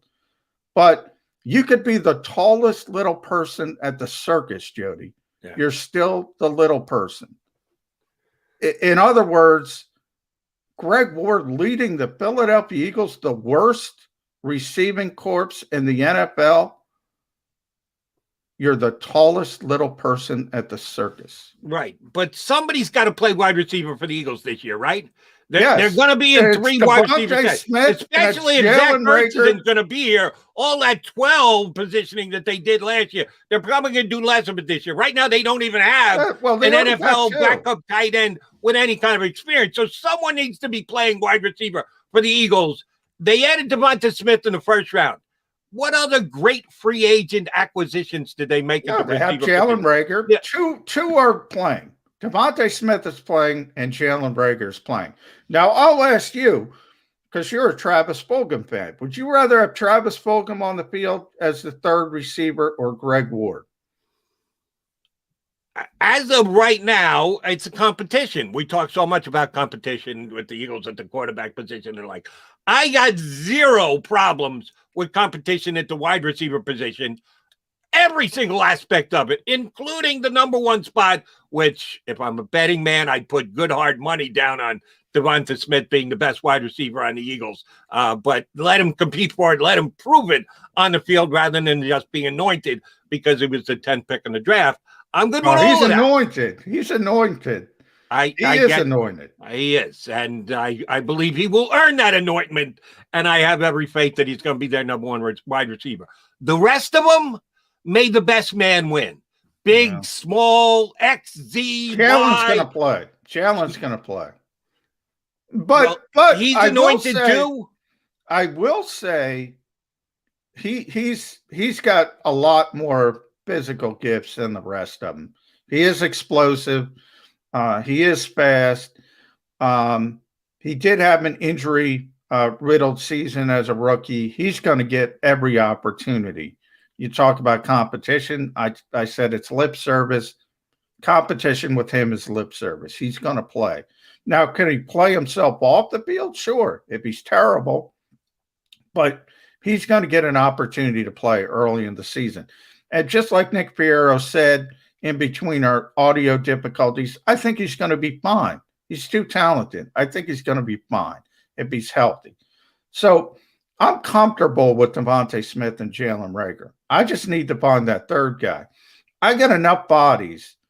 You know, it might be Travis Fulgham or JJ at the X. It might be Quez Watkins at the slot.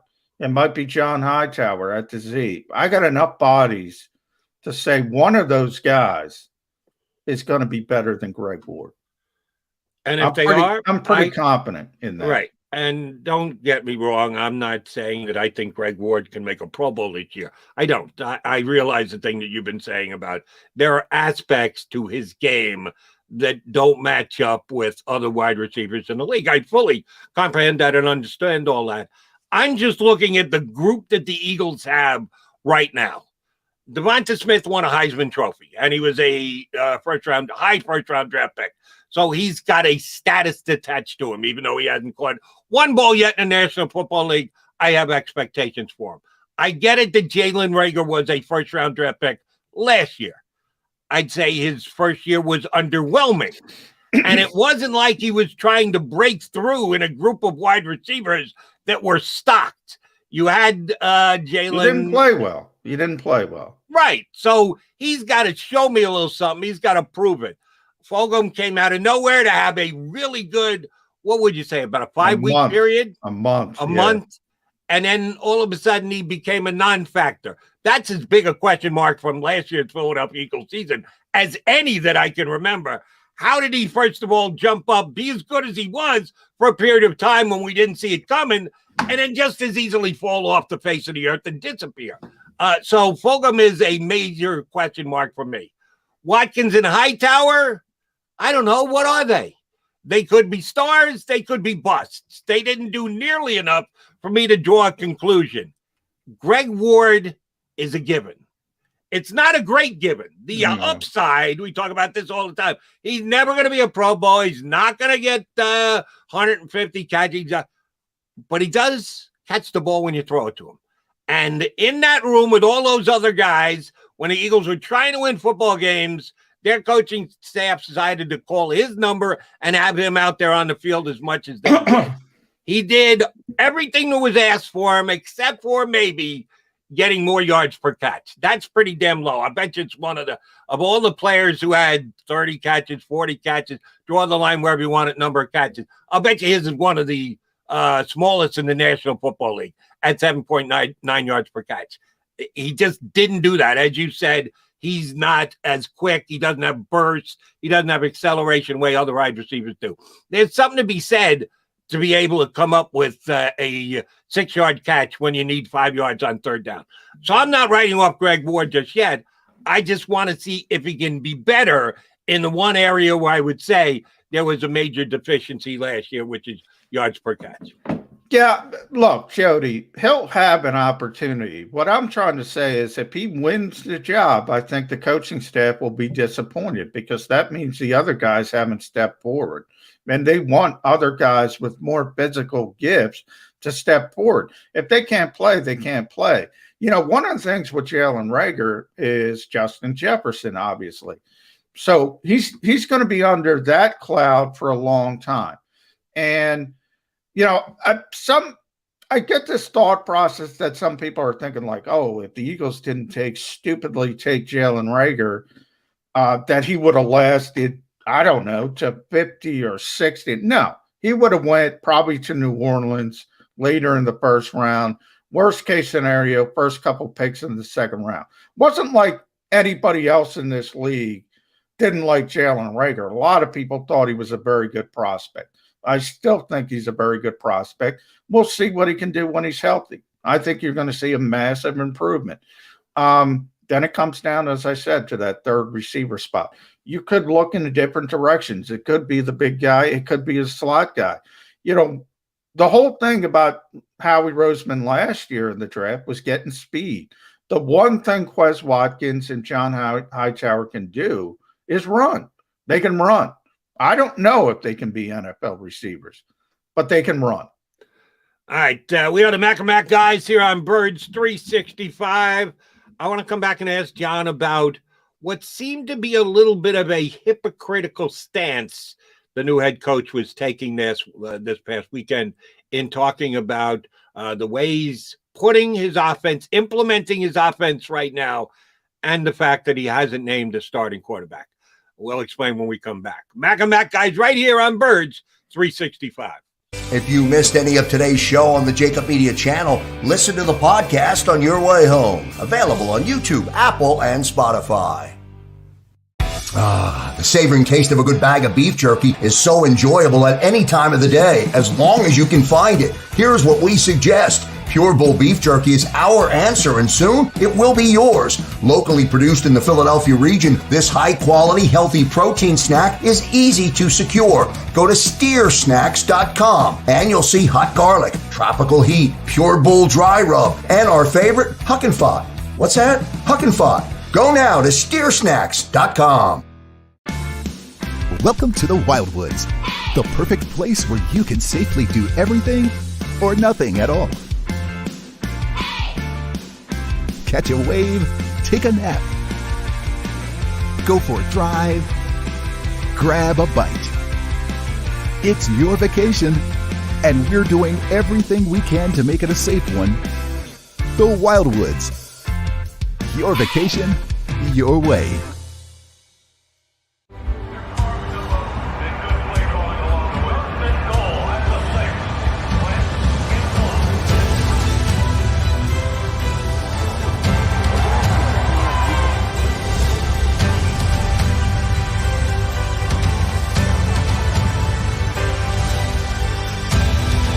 On the field of life, First Trust Bank is there for you.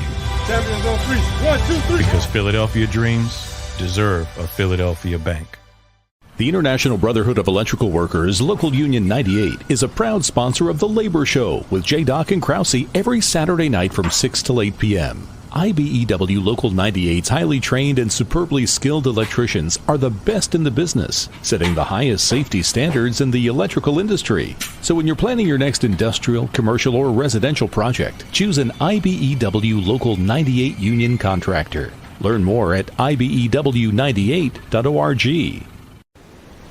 In the Wildwoods, our free beaches are spacious and welcoming with plenty of room to spread out. Your seat will be waiting for you when you're ready to visit.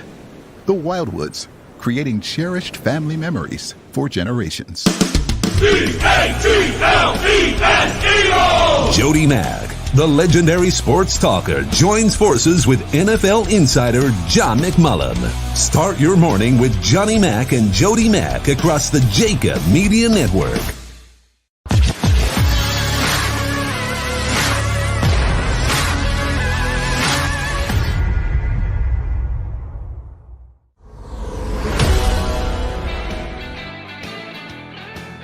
Mac guys here on Birds 365, a kickoff the work week Monday show.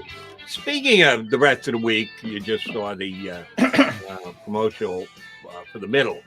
We're going to have a couple of middle guys hop in with us this week. We're doing some crossover action with other JAKIB Media Channel shows. First, we're going to have Harry Mays, my buddy HM, joining us tomorrow here on Birds 365. And then Eitan Shander, John's favorite. What you guys don't know is how tight Eitan and John actually are. You'll get evidence of it on the show on Wednesday.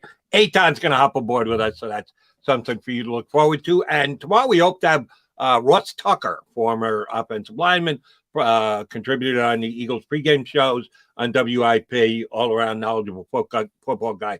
Russ Tucker's going to hop aboard with us, so we got a good one planned for tomorrow. All right, last 20-some-odd minutes here today, John. Do want to get you to react to this. Nick Siriani was certainly asked about his starting quarterback position, and there is no starting quarterback. I'm not naming a starting quarterback. It's competition at quarterback like every position has a competition. Competition with the coaching staff. All right, fine, Nick, we got your drift. You're not going to name a starting quarterback. Yet he did say that it's our job as a coaching staff not to just try and put a round peg into a square hole.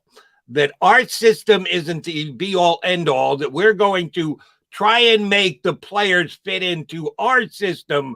We're going to tailor our system so that it gets the most out of the attributes that our key players have, which I think is a pretty smart way of doing things. I do think that's the way most NFL teams should run. It should be a collaboration between the players' talents and the offensive tenets and defensive tenets that the coaching staff wants to run. So I did like the answer from Nick Siriani that, hey, I've got ideas. I've got my system.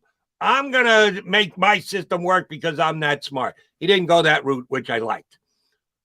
But if that's the case, if you're going to fit your system to the talents of your players, the position that probably needs more fitting is going to have more of an impact than any other position is quarterback. Well, which is it, Nick? Do you have a starting quarterback, or are you not implementing your system around the talents that you have? Because if Jalen Hurts is a starting quarterback, the system is going to look one way. If Joe Flacco is the starting quarterback, the system's going to look completely different. If it's a wide open competition between those two guys at quarterback, well, what system are you actually implementing? I think he was a little hypocritical in his stance of, I don't want to name a starting quarterback, but I want to tell you that my system is going to be fit around the talents and skills of that player. How does he justify what he's doing with the QB position, both on the field and verbally? Well, a couple things, Jody. One, the problem with your thesis, and there's nothing wrong with it, but the problem with it is that you're taking Nick at his word, and he's not telling the truth about competition. We went through that in hour one. Jalen Hurts is the starting quarterback of this team until he's not. And if he's not, it's going to be about somebody like Deshaun Watson or a rookie next year that's not in the organization right now. Now, I will say I've heard this a million times from coaches around the NFL. We're going to do this. We're going to build around the talents of our guys.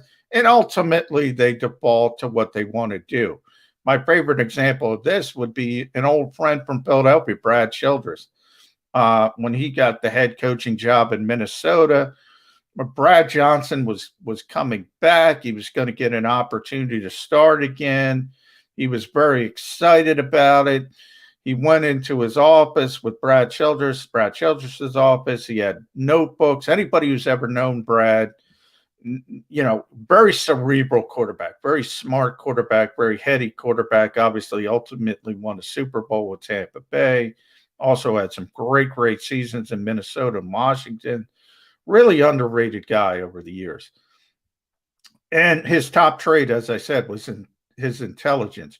Brad Childress, who learned from one of the best ever, Andy Reid, said, Brad, when you're a coach, you can run what you want to run. We're going to run what I want to run now that I'm finally a head coach.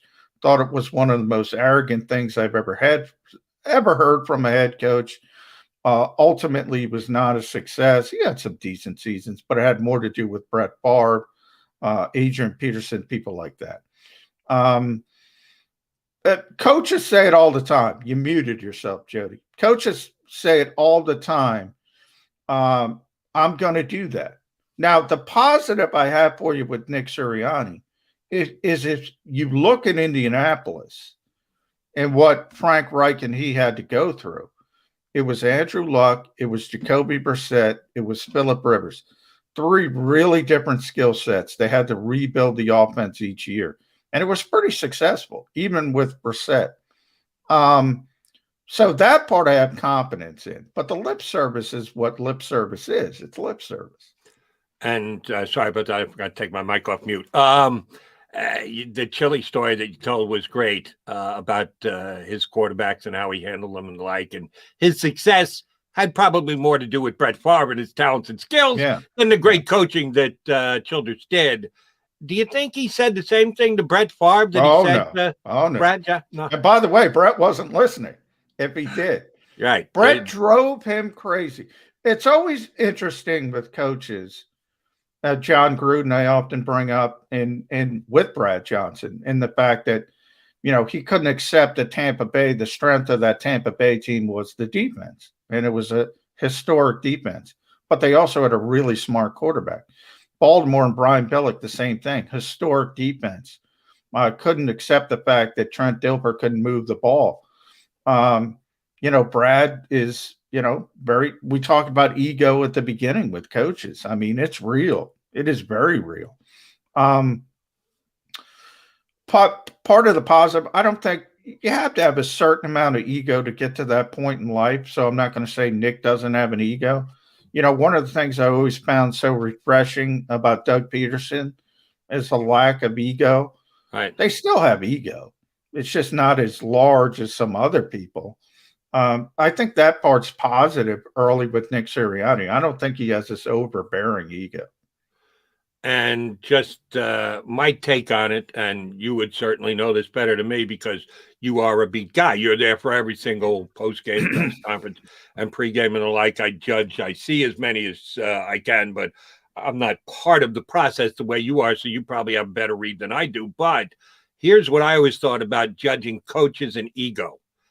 You judge them when it's going badly, because the ego guys will find a way to rationalize or explain away shortcomings while passing the buck is one way to put it, or sharing the blame would be another.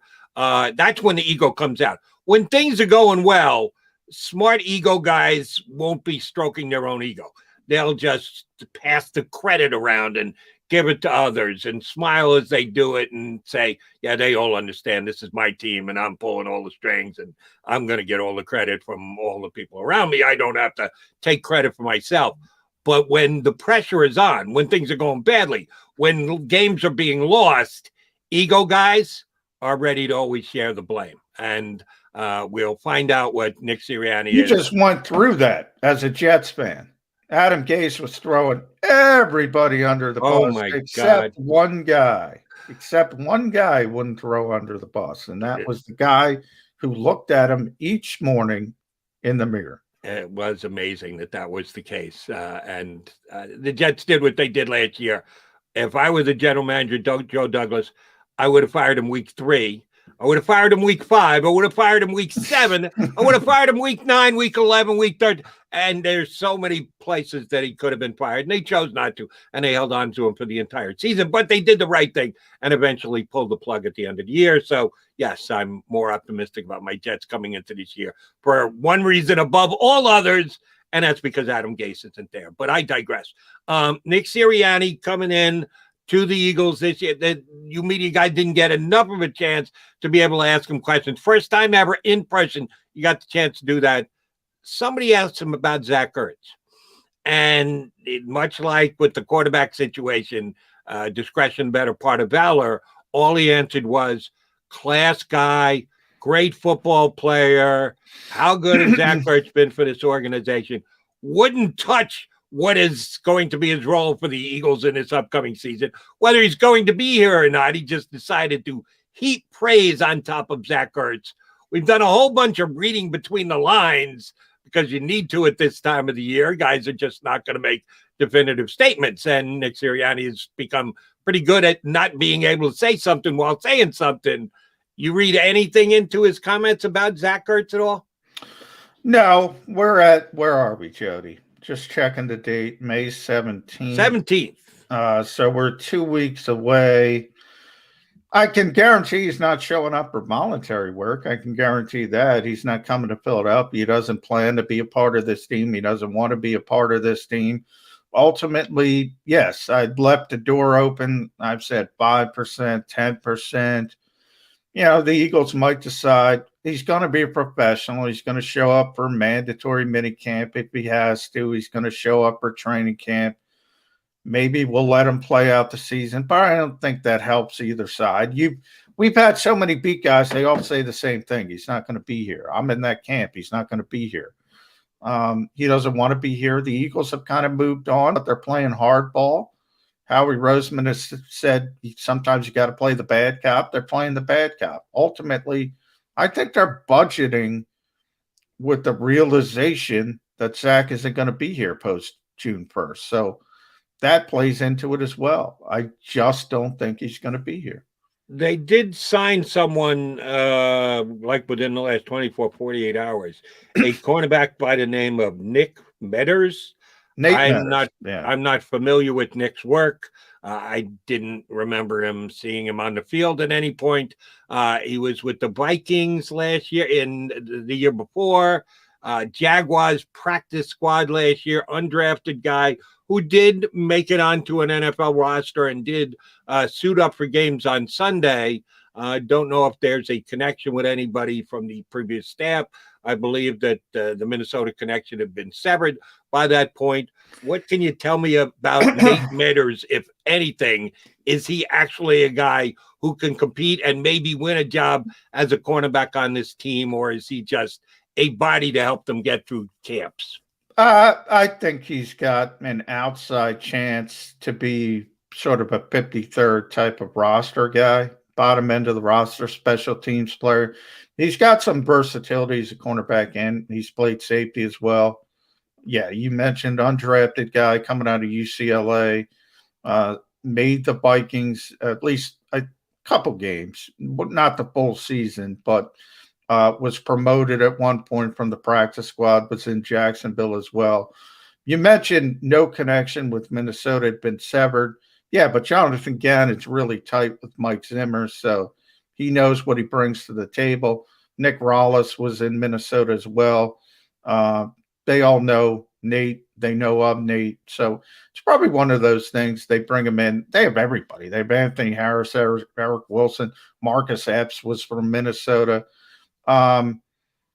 They trust Mike Zimmer as a defensive mind, and they're bringing in a guy. But, again, it would be a back end of the roster type thing. Let me ask you a question, just off on a tangent after you brought up Zimmer. What's your estimation of Zimmer as a head coach? Again, I will say, coming up on the National Football Show today, they've got Phillips coming up. Wade Phillips going to join them, who is, for my money, one of the best defensive coordinators. Exactly. Not only in the last Mike Zimmer. Great defensive coordinator. Yeah. Great defensive coordinator. Mike Zimmer is a lot like Wade Phillips. A lot. Unfortunately, I think as a head coach, I would say he's a lot like Mr. Phillips as well, which wasn't good enough. That got him fired a bunch of times. What do you think of Zimmer as a head coach? I think he's an above average head coach. Do you? He makes the playoffs generally every other year. He never has any consistency. He's dealt with a lot of things. There was the one year that Adrian Peterson was on the commissioner's exempt list. You can't predict that. That really hurt him the one year. Tony Sperano, you remember when he passed away right before the season. That's the kind of stuff you can. What's interesting, Mike Zimmer's, his mentor is Bill Parcells, and Bill Parcells always tells his guys that he gives them those sort of bullet points of advice. And one of the points was 4 or 5 things happen every day in the NFL that you don't expect to happen. If you can't deal with it, you better get another job. That has really rung true in the bad seasons for Minnesota. I think he's an above average head coach, but I think there's a ceiling there. I think he's got a blind spot when it comes to old school football. He wants to run the football. He wants to play defense. He wants to play field position. I don't think that's the way you win in the modern NFL. So I think there's a ceiling. But as a defensive mind, Jody, yeah, that's top 5 in the NFL easily. Right, but I didn't ask you about defensive mind. No, I know. And I said, as a coach, I think he's limited by his philosophy. I really do. All right, and I'm trying to quickly look him up. Do you think he's got an above 500 record? Oh, yeah, well above 500. Well, as a head coach. Yeah. I'll look it up real quick for you. Yeah, do that for me, because as a matter of fact, if I had to use a term to describe Mike Zimmer as a head coach, the first thing that comes to mind for me is overrated. I do not think he's all right. You ready, Jody? 64, 47, and 1. Wow. 576 winning percentage. 2 and 3 in the playoffs. Has won 2 division titles, 3 playoff appearances, topped out the NFC Championship game here, which they got blown out. Yeah, he's a good coach. Yeah, Not great, but those numbers are better than I projected. You're right. They did make the playoffs, won a game, came here, got his rear end kicked in the championship game here. And remember, by the way, when you win 2 division titles in Aaron Rodgers, NFC North, that's an accomplishment. That's true too. Maybe I'm being a little bit harsh on Coach Zimmer. Maybe I need to give him a little bit more credit. I'll cut him more slack going into this year, and that's going to be interesting with the way they will handle Kirk Cousins. How many years has he got left on that deal? No, it's all guaranteed. So he's got 2 more years left. Mike McCartney is Kirk Cousins' agent. Man, he has done a wonderful job maximizing the earning power of Kirk Cousins. But Kirk Cousins is another guy. I think he's actually an underrated quarterback. It's interesting, but he's got a ceiling. I think you can only go to a certain extent, and I think that kind of defines Mike Zimmer as well. So it's probably apropos that they're together. They go hand in hand, but they did draft his potential replacement in Kellen Mond this year. That is just one of many quarterback situations we're going to be able to keep our eyes on. Certainly we'll have it fixed here in Philadelphia for their quarterback situation with Jalen Hurts this season. Yes, don't think Joe Flacco's got anything to do with winning that job, but they're leaving that open as a possibility, at least verbally. As John and I said way back at the beginning of the show today, or at least I didn't. I think John concurred with me. Oh, there's a competition going on this year. It's not for 2021. Jalen Hurts is going to be the quarterback of the Philadelphia Eagles, health permitting, for the entire year of 2021. The competition is Jalen Hurts versus everyone else on the planet for 2022. And the Eagles will stay open to all other options, including veteran quarterbacks on other teams, including everyone who's going to be at the top of the draft board for the 2022 draft. Oh, that's where the competition is going to come in next year, not this year. This year, it's all Jalen Hurts. And although we didn't get to see him at rookie minicamp, and Nick Siriani refused to verbally commit to him, you and I both agree this is a foregone conclusion. He's going to start for the Eagles. Yeah, I've left the door open for the FU players. I call him Deshaun Watson. That's the only way the door is shut on Jalen Hurts this season. Very unlikely. I think the bigger question, we'll get into this obviously with Ross Tucker, Harry Mays tomorrow. I think the bigger question isn't about the competition, Jody. It's about, can Jalen Hurts, and I've said this before, can he do anything this year to shut down that competition? My answer to that is I don't think he can.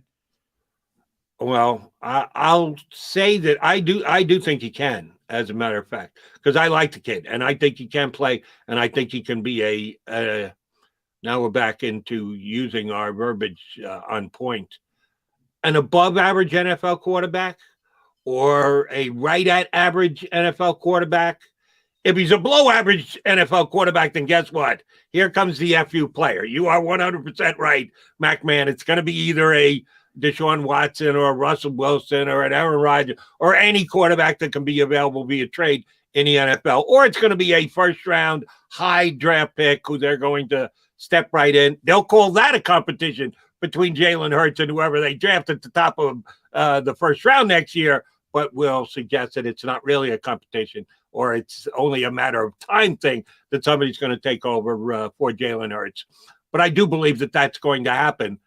I happen to be a fan of his game. I think his game is going to work in the NFL. I liked him when the Eagles drafted it. I saw a lot of good things last year in the short peak we got. Yes, there were down things, but you have to grade him on a rookie curve who wasn't groomed to come in and be the quarterback. So I'll cut him a little bit more slack. I think he can be a middle-of-the-road NFL quarterback with even maybe a little higher upside. It's going to be very interesting to see how he is analyzed all year long, because he is on the QB watch. He will be analyzed by wins and losses, what he does, how he fits with Nick Siriani in his system. There's a lot that's going to go into it, but I think the Eagles are going to give him a legit shot, that this isn't just a bridge year, a foregone conclusion that somebody else is going to be their quarterback. I will say, last word from me today, Jody. I will say I don't think middle of the road's good enough for the Eagles. They have always indicated the value of this position, which is a little bit interesting to me, is why they've kind of gone this direction to begin with. But I don't think they think middle of the road is acceptable. So I think he's got to be better than middle of the road to shut down any type of competition or shut down this team going in a different direction next season. There's certainly something we'll be talking about basically every episode on Birds 365, going through the entire year, leading up to it, and then the entire year as well. As we've already foreshadowed, Harry May's going to join us tomorrow. Ross Tucker going to join us tomorrow. Be right back here in 22 hours for another edition of Birds 365.